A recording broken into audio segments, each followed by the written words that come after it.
Support for Radio Friends comes from Labrunerie Financial, where they work to ensure a lifetime of financial security for people from all walks of life, from investment services to retirement plans.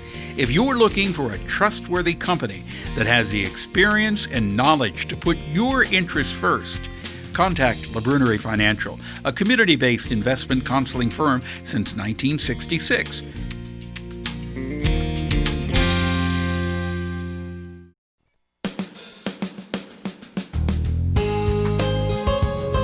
Good morning and welcome to Radio Friends on Monday, January the 4th. This is the first full week of the new year, 2021.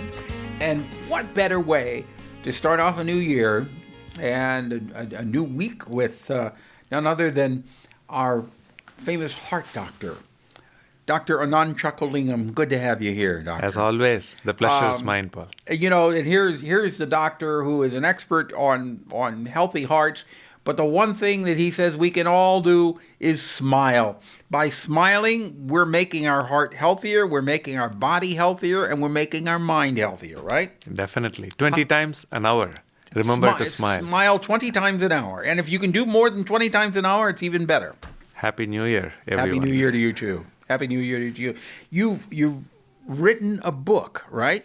It's a book out now? Yes. By January, for sure, it will be available as an ebook on Kindle, Amazon. Mm-hmm. Okay, it'll be available, and we're looking at a picture of it right now.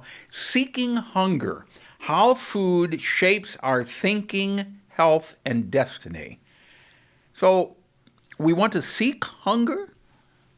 What do you mean by that? For the last 15, 20 years that I've practiced as a cardiologist, my main interest has been to empower our community with the strength to gain their health in their own terms, in their own lives. And this is not an easy thing to do. The reality is, now it's the New Year's, everybody goes out and says, I'm going to do this, do that. We set up resolutions. And then if you look at studies, within few months, many people get back to their old ways, unfortunately. Mm-hmm. And then... That's like people trying to go on a diet. Yeah, go on a diet or take up a gym membership or take up a new exercise or whatever it is. And then if you look at some of the world's best organized, randomized studies with the various specific healthy diets, even if you closely monitor them, supervise them, in 3 to 6 months, we gain about 10% weight loss. And then if you follow them through 1 year, 2 years, all that weight reduction is lost. That means people regain that weight. So the reality is change is not that easy. People get back to their ways of life and find it hard to sustain any good lifestyle for any significant and good length of time.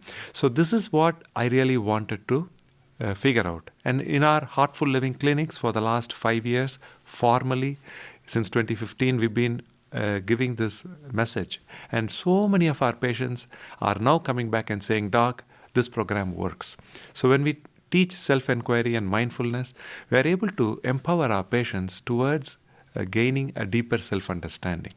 And now, in this book, what I've covered is in very short writings, how we can retrace our evolutionary background and how hunger has actually been a part of our evolution, even from small animals to our monkey ancestors to the first humans for the last 200,000 years, how our body, our mind, our psyche, our society has all along been shaped and motivated by hunger itself. Well, wasn't it in the primeval times, we ate when we were hungry, correct?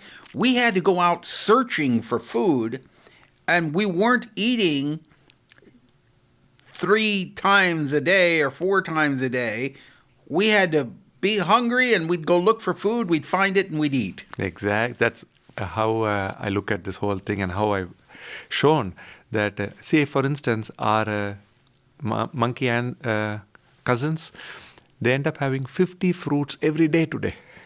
So they do what? 50 pieces of fruits they have every day, even now, in nature.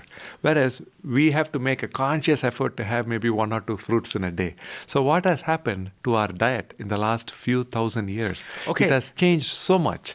Now, and we don't connect with hunger anymore. That's the real issue. So that's what I'm emphasizing You're talking about that the monkeys were eating 50 pieces of fruit a day. Were they eating any meat at all? That is a little bit. In our 200,000 years history, meat has also played a role, primarily because it allows us to survive in harsher weather and give us more concentrated energy. So since we started controlling fire, we've been able to handle meat a lot better.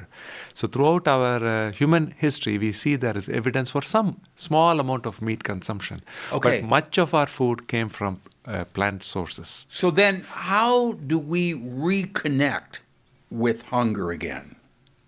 So this we've been teaching now for 5 years, and I have patients who are in their 60s, 70s, now in their 80s for the last 3 years, 5 years. Going back since 2007, 2008, they're still able to sustain a lifestyle that is so different from what it was before they tried our Heartful Living program. And this they are doing effortlessly. They are so much healthier, off many of their medicines, and most importantly, they feel that deeper connection with higher levels of energy and motivation and new purpose in life itself. You feel like you're connected more. Exactly. And I believe if I have to say in one word how this is coming about, I would say it is through hunger. So hunger is important. It is one of the most primal motivations. And those who have the luxury of sufficient food, we still have to find the time, the energy to explore and connect back with hunger. If not on a daily basis, at least a few times a week, we have to find that real hunger and relate with it so that we have a deeper mind-body connection. And life itself becomes a meditation once you do that. That is the way that our patients in mid-Missouri in their 70s and 80s are finding that they are feeling decades younger and so much more confident and in better relationships with people that matter to them because of this simple You personally gesture. fast once a week, don't you? Probably once in 5 days, I go without food for close to 24 hours. And you don't feel that that's harming your body by going without food for 24 hours? What I have to make sure is I'm not trying to lose weight. What I have to make sure is I get enough good calories in the other 5-6 days of the week that I'm actually eating. Because I still want to come to work every day. Right. I want to play tennis several days in the week and go out on the MKT trail, biking and hiking and photographing. So for all that, I need plenty of energy, and I get that the other days of the week. But still, I believe fasting helps me. And you're smiling 20 times an hour. You're smiling 20 times an hour. The book is, actually, you can go to the website, highlifejourney.org, and there'll be all kinds of information there. And right? January and February, through Osher MU Extension, we are organizing a 4-week seminar, which is free for everybody to join Monday mornings. Anybody is welcome. Can you go to that website? Yes, the phone number is there. At High Life Journey, we have more details how to sign up. highlifejourney.org, or you can call 882-8189, area code 573. That's Osher at Mizzou. Doctor, thank you so much for coming by, and Happy New Year. Happy New Year to you.